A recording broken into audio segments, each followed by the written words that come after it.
داداش میخوای درآمد دلاری داشته باشی؟ آره چجوری؟ برو به خارجی‌ها بده.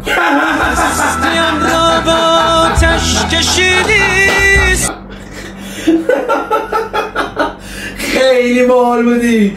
خیلی باحال. راست میگه دیگه درآمد دلاریه. سلام به همه دوستان نازنینم. خیلی خوش اومدید امروز به کانال هپی من. امروز اومدیم برای پارت سوم ریاکت خنده به کلیپ های اینستاگرامی که خیلی ازش استقبال بالایی شد و واقعا ممنون از اینکه قشنگ ما رو حمایت کردید با اون ویوهای قشنگتون و با سابسکرایب های قشنگترتون. بیشتر از این معطلتون نمی‌کنم. بزن بریم. دوستان نازنین، قبل از هر چیزی باید اول از همه تشکری کنم بابت اینکه کانال منو خیلی خوب حمایت کردید. واقعا ممنون، متشکر، لطف کردید و منم تمام تلاشمو دارم میکنم. انگیزه خیلی زیادی چون بهم دادید تا بتونم کلیپ‌های قشنگتر و زیباتری رو براتون فراهم کنم که حداقل بتونید در طول روز 3 تا 4 دقیقه لبخند روی لباتون بیاره. پس بریم سراغ ادامه ویدیو.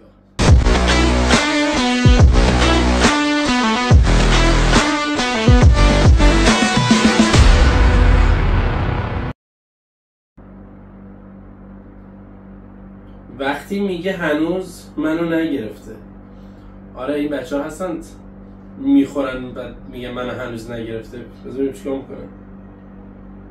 امیر کجایی؟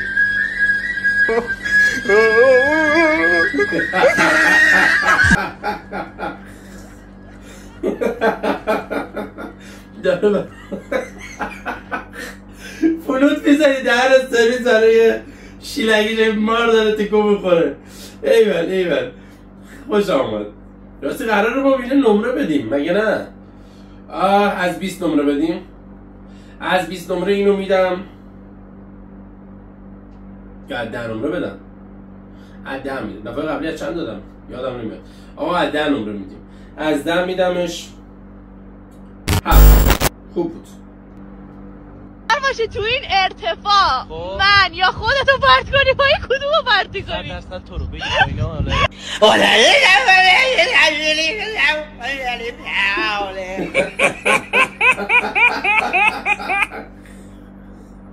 این چرا اینجوریه؟ این همه دندون الان توی علی نیست. من اصلا اجازه نمیدادم علیرضا تا حرفشو بزنه، همونجا پرتش میکردم پایین. خوب بود. 5.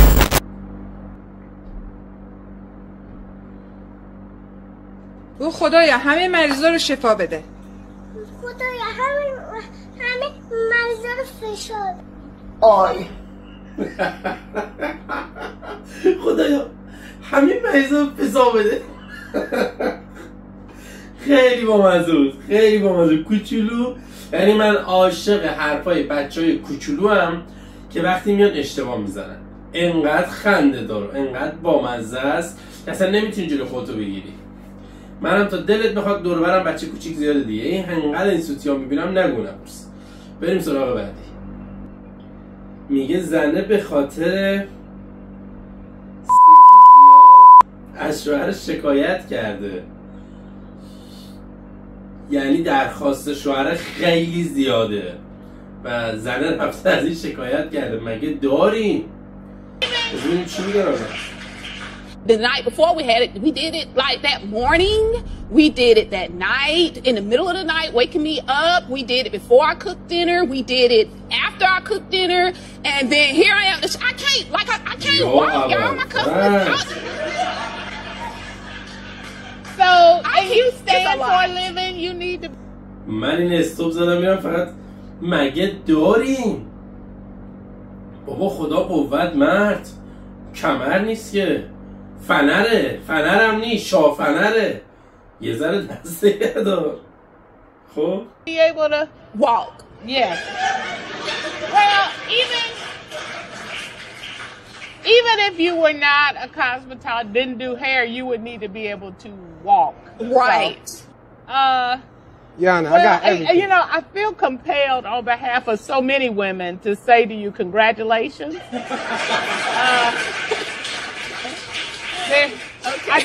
I just wanted to put out there that some people's misery is some people's dream. You know what I'm saying? حتی ببینید حتی قاضی دادگاه هم دیگه فکر کنی یا به تمسخر گرفت، میگه که یعنی برای بعضیا آرزو هستن که طرف شوهرش انقدر نیاز داشته باشه و همیشه بخواد. تو اومدی شکایت هم کردی، دهنت سرویس.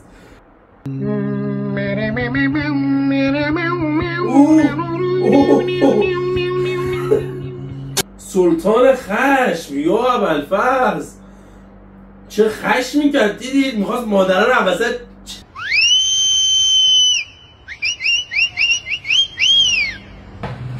ای بابا بازم دعا نوشتن برای ما که بسم الله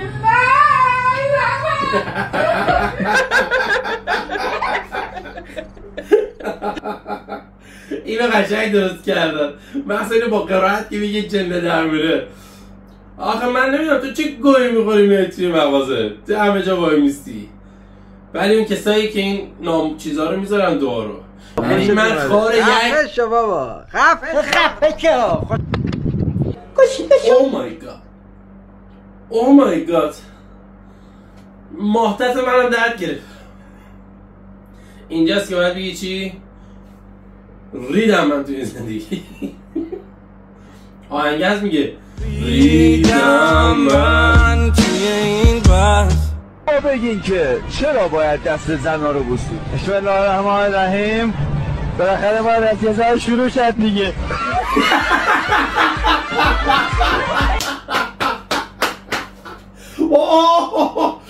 وای وای، یعنی این نگاهش منو کشته، این نگاهش منو کشته. چی گفت؟ دهن سرویس. چرا باید دست زنها رو بوسید؟ هیچ وقت دیگه این مفکوره از ذهن من پاک نمیشه. میگه بالاخره باید یه جای شروع کرد دیگه. بعد تو یه نگاه خیلی همچه اینجوری آقا قبلی ها رو من هرچی دادم بین 5 و 6 و 7 بوده. انصافا یه نره 9 میدم. یعنی اصلا ردخور نداره، اینو 9 ندی از امکان نداره. خیلی قشنگ گفت، خیلی قشنگ گفت. ایول ایول.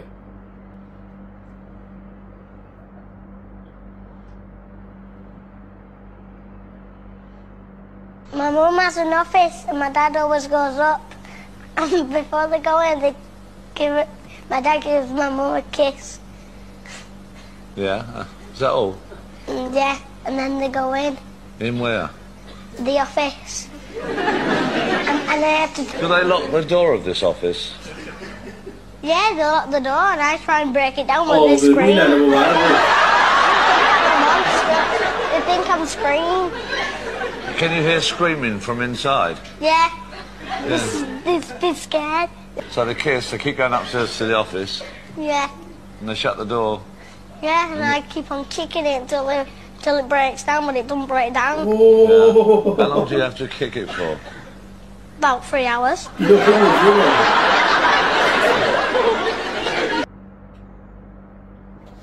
منم دیگه تعطیلم. آره بابا سگ تو عید کار میکنه. نه بابا. آره حالا برنامه مسافرت چیدن. اگه میخوای بیا. بچه هم هستن. آقا یه اسپرسو برای من میکنه. راست میگه. خب چرا تو این حرف رو میزنی؟ میگی مثل سگ، کدوم سگ میاد توی موقع کار میکنه. ولی این جملات ما داریم. آره اگه نکته‌هاشو بگیرید خدا شاهده خیلی از حرفای روزمره ما به بقیه فوشه.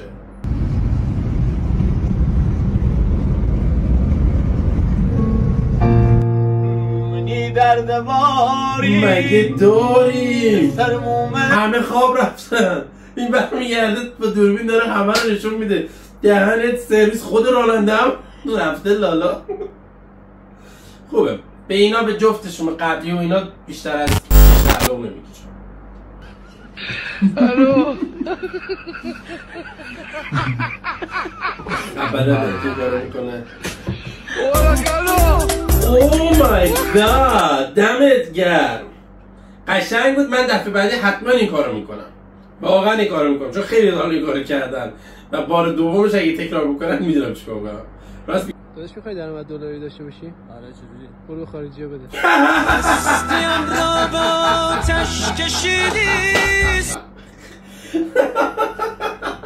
خیلی باحال بودی، خیلی باحال. راست میگه دیگه، درآمد دلاریه. امی میگم اون دختره بود همسایه‌ام بود چند سال پیش یه هوی رفتن، اسمش یادته چی بود؟ آفرین سارا. میگن از شوهرش جدا شده. ببین چه عکسایی تو این اینستا گذاشته، چه لباسایی میپوشه، چه تتویی زده. حالا یه چیز باحال بگم، این داره این همه از شوهرش از اون دختر تعریف کنه. من موندم چون شوهر برنگشت شوهر رو نگاه کنه. من خودم نفر اول باشم مثلا من مدلم اینجوریه، یکی داره میگه وای فلانی اینجوری شده، اولین کاری میکنم گردنم کج میکنم نگاه میکنم عجب شوهر باحالی داره که نگاه نکرد بغلشو.